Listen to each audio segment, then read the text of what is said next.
मुझे जब जब पार्लियामेंट में बोलने का मौका मिलता है मैं जनता के मुद्दे उठाता हूं और शायद ऐसे टॉपिक्स उठाता हूं जिसे आम तौर पर संसद में नहीं उठाया जाता। लेकिन क्या जनता के मुद्दे उठाना, पब्लिक इश्यूज पे बात करना कोई अपराध है? क्या मैंने कोई गुनाह कर दिया, कोई गलती कर दी?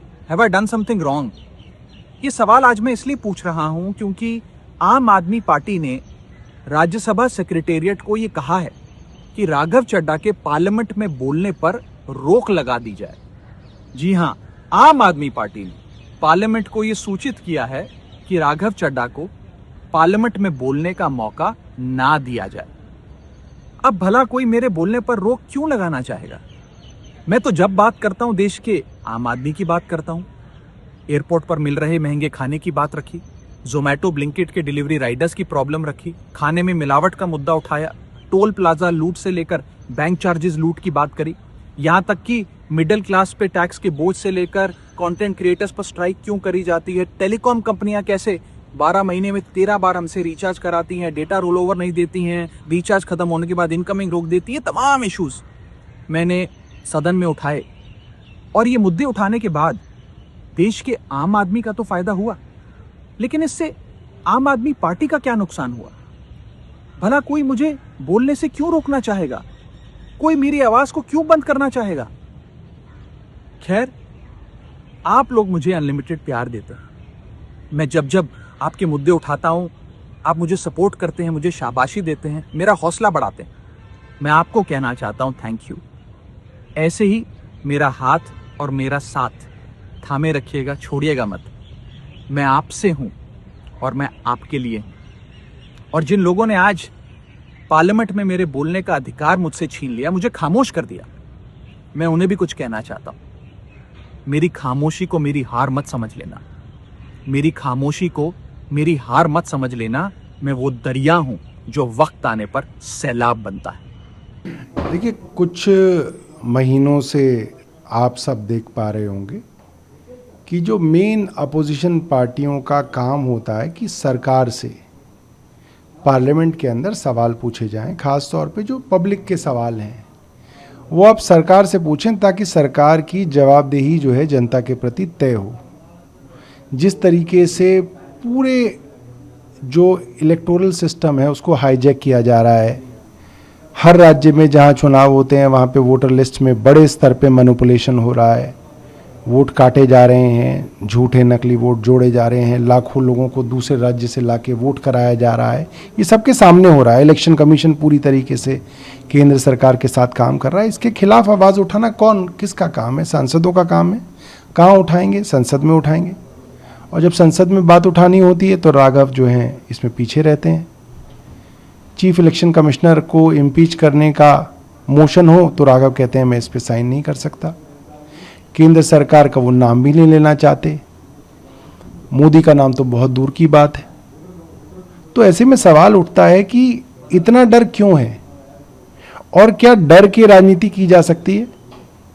और आज जो पूरे देश में हम देखते हैं कि कोई भी अगर सोशल मीडिया पर केंद्र सरकार के खिलाफ और केंद्र सरकार से सवाल पूछने वाले सोशल मीडिया पे एक्टिव होते हैं तो उनको तुरंत जो है बैन किया जा रहा है। केंद्र सरकार नहीं चाहती कि इस वक्त केंद्र सरकार से कोई सवाल पूछे। ऐसे में भारतीय जनता पार्टी राघव चड्ढा को प्रमोट करती है। उनके जो समर्थक हैं वो उनके सोशल मीडिया की पोस्ट को आगे बढ़ाते हैं। क्यों बढ़ाते हैं? ऐसा क्या है? क्यों? क्योंकि देश के जो मुख्य सवाल हैं उन सवालों से हटाकर आपको समोसे के सवाल पे उलझा दिया जाए कि साहब समोसा 25 की जगह 20 का होता तो ज़्यादा अच्छा होता। रवि किशन जो इनके गोरखपुर के एमपी हैं वो कहते हैं जी कहीं पे समोसा बड़ा मिल रहा है, कहीं पे छोटा मिल रहा है, बराबर मिलना चाहिए, तो इसके ऊपर ही एक कमीशन बना दिया जाए। तो जो संसद है उसके अंदर गंभीर मुद्दों पे चर्चा हो और उनके कुछ हल निकले। और जिस पार्टी ने आपको भेजा है उस पार्टी के मुद्दों को आप उठाएं और जो सरकार है उससे डरे ना। अगर आप डर गए तो आपकी राजनीति जो है खत्म होती है।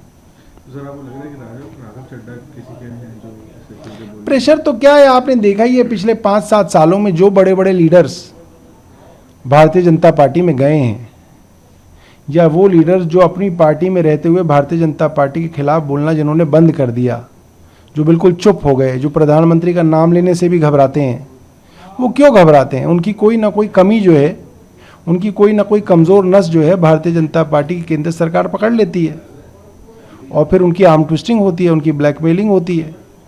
फिर कई बार लोग जो है हमने देखा कि जिनको सबसे देश का भ्रष्ट लोग बताया जाता था, वो लोग फिर भारतीय जनता पार्टी ज्वाइन करते हैं।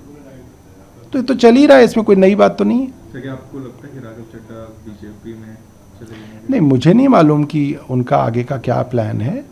हमारे कहने का मतलब ये है कि अगर आप बीजेपी का नाम लेने से भी डर रहे हैं और आप बीजेपी के खिलाफ ही जो पार्टी जीती है उसके विधायकों द्वारा चुन के भेजे गए हैं, तो ये तो ठीक नहीं है। आज हमारा देश एक संकट से गुजर रहा है। लोकतंत्र पर, संविधान पर हमला हो रहा है। हमारी आंखों के सामने वेस्ट बंगाल का इलेक्शन चुराया जा रहा है। गलत तरीके से वोट काटे जा रहे हैं। बीजेपी के कार्यकर्ता गलत तरीके से वोट बनवा रहे हैं। एडमिनिस्ट्रेशन पे कैप्चर हो गया है। दिल्ली में भी यही हुआ था। आज लोकतंत्र पे हमला हो रहा है। पूरा विपक्ष उसके खिलाफ आवाज उठा रहा है। टीएमसी एक इम्पीचमेंट मोशन लेके आती है, लेकिन राघव चड्ढा जी उस पर साइन करने से मना कर देते हैं। विपक्ष लोकतंत्र पे हो रहे हमले के मुद्दे पे वॉकआउट करती है संसद से, राघव जी वॉकआउट करने से मना कर देते हैं। गुजरात में आम आदमी पार्टी के कार्यकर्ताओं पे झूठे केस करके बीजेपी की पुलिस उनको जेल में डाल रही है, राघव जी उस पर आवाज उठाने से मना कर देते हैं। आज मोदी जी ट्रंप के सामने झुक गए, उस वजह से एलपीजी का संकट एक एक आम आदमी की जिंदगी को प्रभावित कर रहा है। लेकिन जब पार्टी राघव जी को उस पर बोलने को कहती है तो वो मुंह में दही जमा के बैठ जाते हैं। तो ये क्या दिखा रहा है? ये दिखा रहा है कि आज राघव जी बीजेपी पे सवाल उठाने से डर रहे हैं, मोदी जी के खिलाफ आवाज उठाने से डर रहे हैं। और शायद आज ऐसा लगता है कि 2 साल पहले जब अरविंद केजरीवाल जी की गिरफ्तारी हुई थी, तो उन्होंने जिस प्रकार से कहा था कि मेरी आंखों का ऑपरेशन है, इस वजह से मैं भारत से बाहर हूं, शायद तब भी वो मोदी जी से डर गए थे। आपने बोला कि डर रहे हैं, क्या रीजन है डरने का? उनको क्या रीजन हो सकते हैं? देखिए, रीजन तो सबके सामने है। बीजेपी का एक तरीका है कि जो उनके खिलाफ बोलता है उस पर ईडी का केस होता है, उस पर सीबीआई का केस होता है, उस पर फर्जी आरोप लगाए आते हैं, उसको जेल भेजा जाता है, जो आम आदमी पार्टी के सारे नेताओं के साथ हुआ। आज भी गुजरात में वही हो रहा है। मुझे ऐसा लगता है कि शायद जिस तरह से विपक्ष के इतने नेता डर गए और कूद के बीजेपी में चले गए, शायद अगला नंबर हो सकता है राघव जी का। आप ये कह रहे हैं कि राघव चड्ढा बीजेपी ज्वाइन कर सकते हैं? अब देखिए, ये तो समय ही बताएगा, लेकिन ये तो बिल्कुल साफ है कि आज बीजेपी और उनके लोकतंत्र पर किए जा रहे हमले के खिलाफ राघव जी बोलने को तैयार नहीं है। जैन साथियों, राघव का एक वीडियो आया है। मैं उसके संबंध में यह कहना चाहता हूं कि हम लोग अरविंद केजरीवाल के सच्चे सिपाही हैं और अरविंद केजरीवाल से एक ही बात सीखी है, निडरता, हिम्मत, साहस के साथ लड़ना और संघर्ष करना। लेकिन बड़े अफसोस के साथ यह कहना पड़ रहा है कि देश के तमाम मुद्दों पर जब सीईसी के खिलाफ प्रस्ताव आता है, आप साइन नहीं करते। पश्चिम बंगाल में लोगों के वोट के अधिकार छीने जा रहे हैं। दिल्ली में हम लोगों ने देखा किस तरीके से चुनाव आयोग का दुरुपयोग हुआ। पंजाब का मुद्दा होता है, उस वक्त आप खामोश रहते हो, नहीं बोलते हो। मोदी के खिलाफ आवाज नहीं निकालते हो। तमाम वो मुद्दे जो जनहित के हैं, देश से जुड़े हुए हैं, पार्टी से जुड़े हुए हैं, पार्टी के कार्यकर्ताओं से जुड़े हुए हैं। गुजरात में पार्टी के कार्यकर्ताओं को पीटा जाता है, मारा जाता है, उस पर नहीं बोलते। पंजाब के तमाम अधिकारों को छीनने का काम केंद्र सरकार और मोदी सरकार करती है, उस पर नहीं बोलते। तो ये बहुत सारे मुद्दों पर वॉकआउट करने का मामला आता है, उस समय वॉकआउट नहीं करते। तो ये तमाम चीजें हैं जिसका जवाब देश आपसे चाहता है, लोग आपसे चाहते हैं।